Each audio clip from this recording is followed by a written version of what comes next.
What's going on, guys? So I'm gonna actually teach you guys how I go about inspecting phones.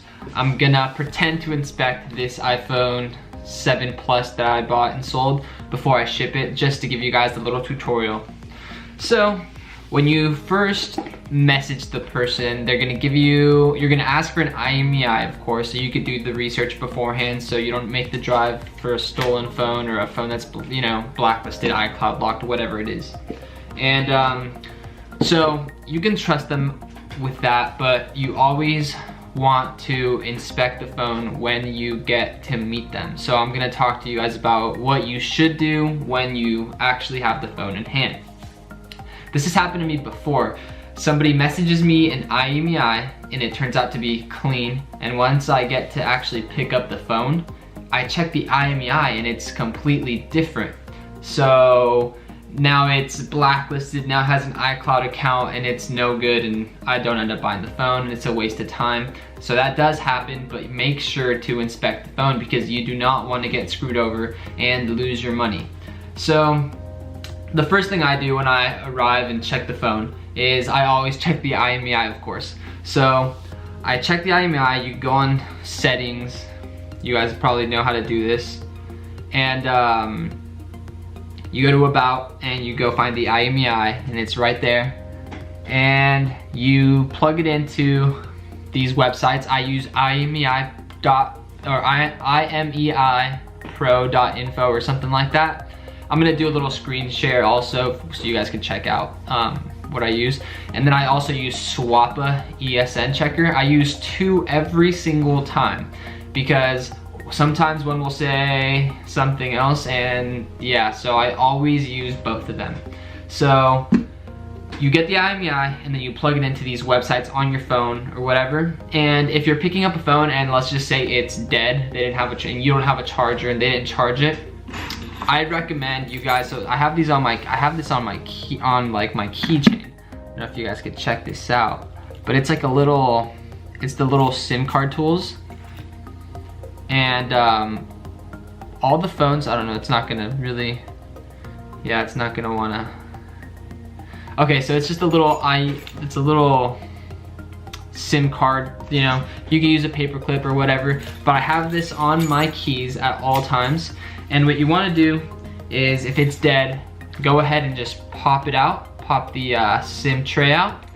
And on the SIM tray itself, on the back, it's not gonna focus, I don't think, but on the back, it's gonna actually have the IMEI like right in here.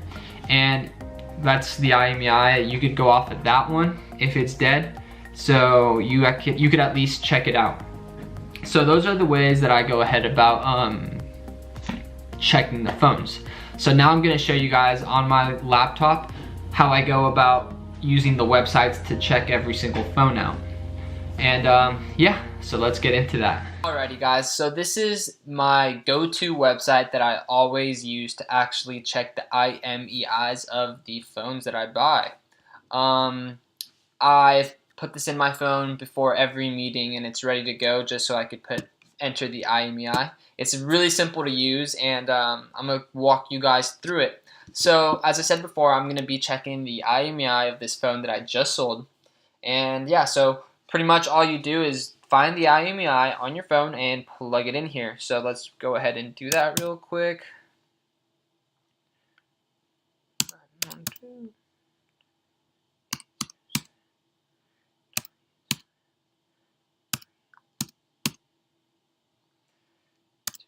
Okay, and then you have to do this reCAPTCHA thing, and it'll take just a quick second, and you press check. And as you guys can tell, it says find my iPhone is off, iCloud status is clean, and blacklist status is clean as well. So that's a good sign. That means the phone is good. But I always like to double check and make sure that it's clean on a different website, just you know, just to be safe. So I'm gonna go ahead and plug it into swappa.com/ESN, and same thing, I'm just gonna copy and paste it, and you press check ESN. And as soon as this comes up, it'll give me the results. And once again, blacklisted is not indicated, and activation status is clear.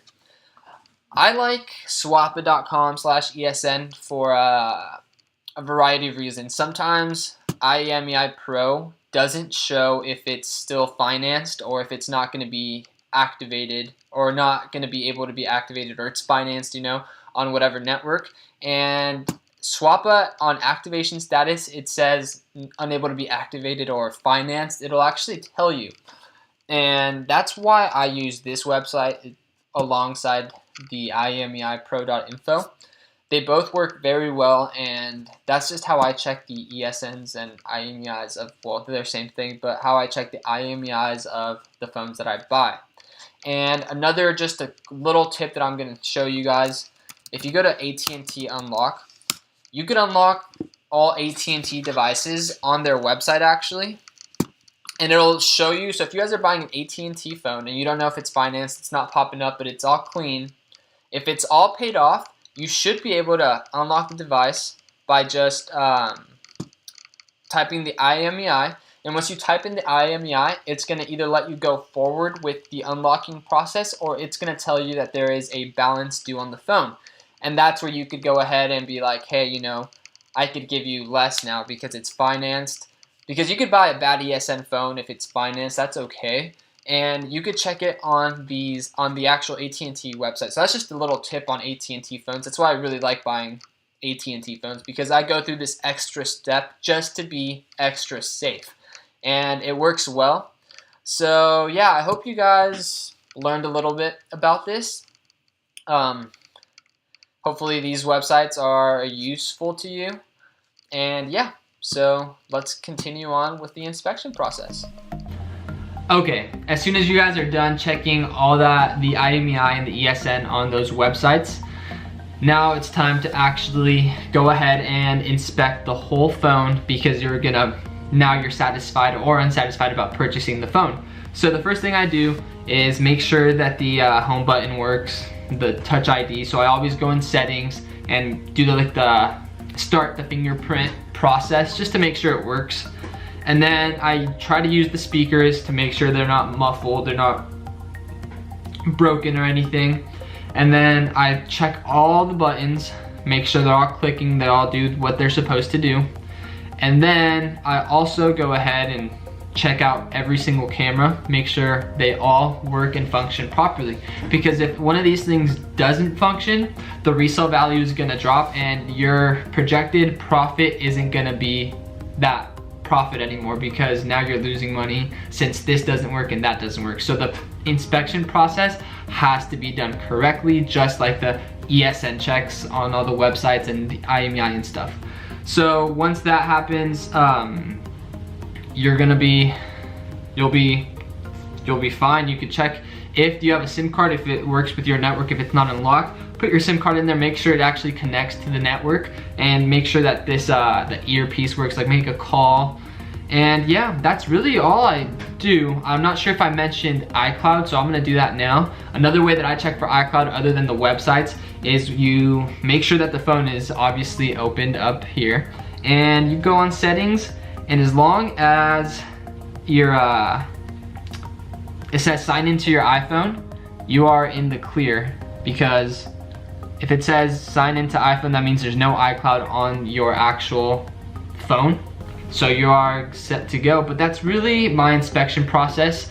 Make sure there's no dings. If there's dings, like I've said before in my negotiation process, I'll try to get it a little lower. But if not, if I'm satisfied with the price, I'll go ahead and get it. But that's really my inspection process. The most important part about it all is really checking the IMEI and the iCloud status, because that's a big value hitter on everything. And just like I've said before, you don't want to buy stolen goods. And then after that, of course, go ahead and check all the components and make sure everything works. And if you're satisfied, then you buy the phone. Okay, so I hope that helps you guys when you are inspecting the phones that you're gonna purchase. If you guys have any questions, drop them in the comments below. But if you guys like the video, please give it a thumbs up, and don't forget to subscribe. There's gonna be more videos, more tutorials.